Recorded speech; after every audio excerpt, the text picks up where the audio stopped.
Welcome to FX Options University, recorded live at the International Securities Exchange, the world's largest equity options exchange. Join the industry's top trading professionals as they provide insight and strategies for trading in the currency markets using FX options. FX options are a low-risk alternative to hedging currency moves in any market condition. Welcome, everyone. This is Steve Meisinger, your host for today's ISE webinar. Each and every week, we bring in special guests, talk about the markets, how they relate to currencies, currency options.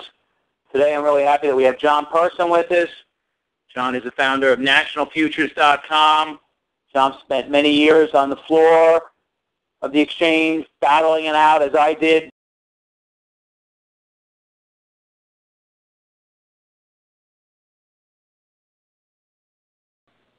This is obviously my work. It's obviously something that is for educational in purpose, and also just wanted to make sure double duty as far as disclaimers are concerned. Past performance is not indicative of future results. The CFTC and the SEC and all these regulatory bodies that govern us really want to make sure that we put out these disclaimers for your protection and benefit as well.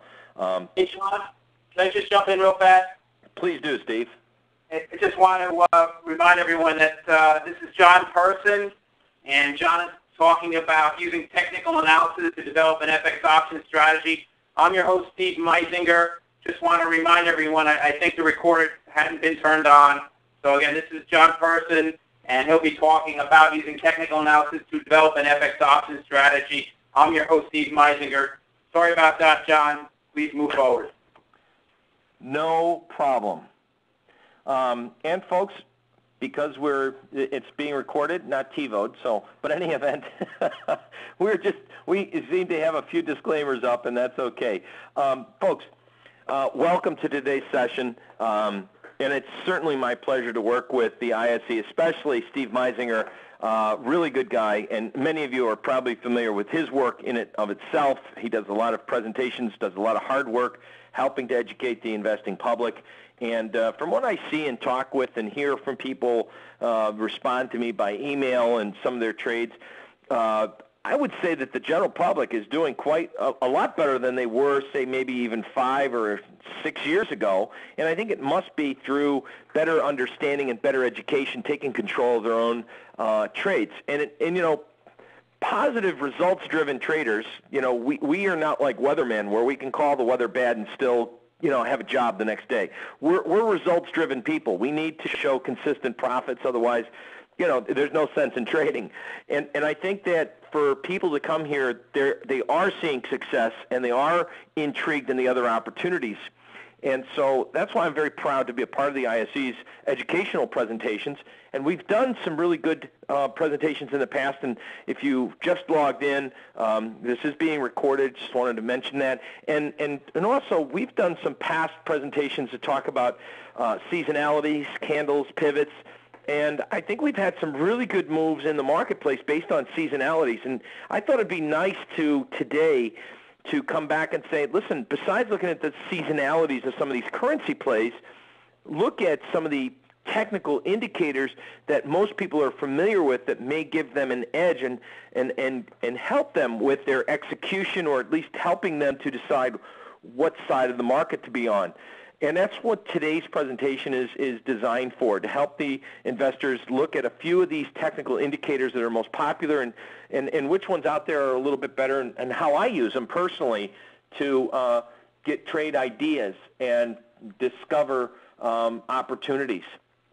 Now, in the marketplace, every one of us, we all have these 4 common denominators, and we all have equal access to these 4 common denominators, and they are the high, the low, the close, and the open.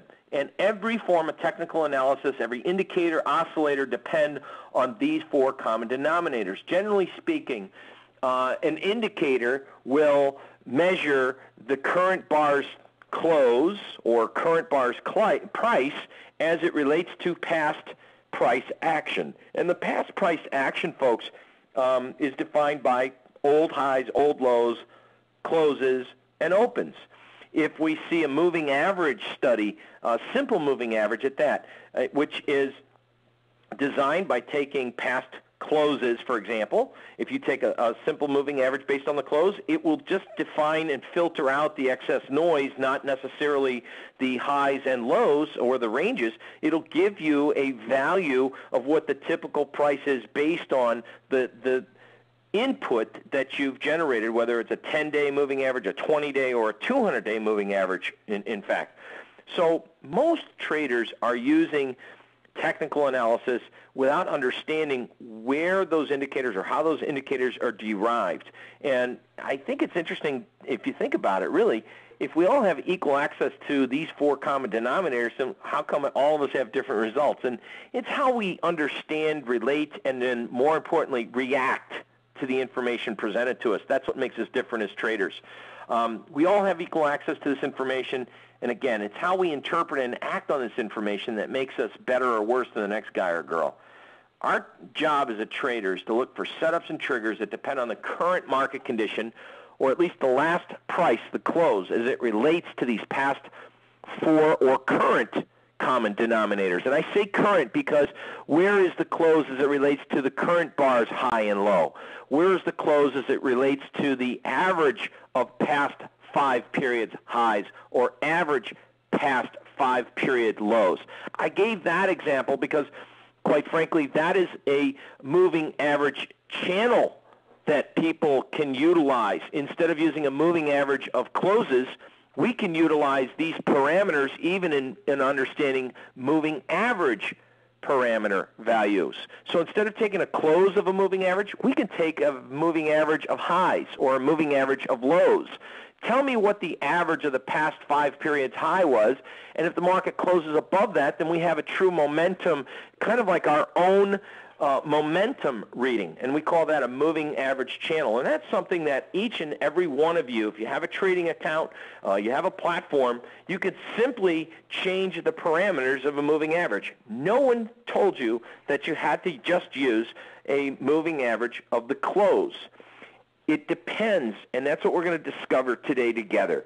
It all depends on what you're expecting and what you're trying to get out of the indicator and what you're trying to uncover. If you're trying to uncover a bullish momentum breakout, then maybe it would behoove us to examine more closely a moving average high channel value.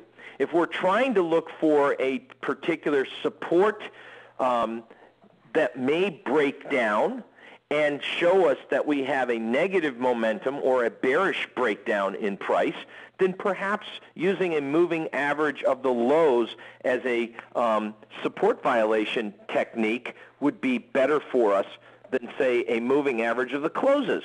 So there are many different ways that we can, at the very simplest place, use these values to change the parameters that we're currently using in our technical analysis techniques. Thank you for participating in this week's session. Please join us again next week. Get trading ideas, exchange rates, webinars, news, and commentary. Visit www.fxoptions.com. ISE FX options can be easily traded through all options-enabled brokerage accounts. These exchange-listed securities are cash-settled in U.S. dollars and have a European-style exercise.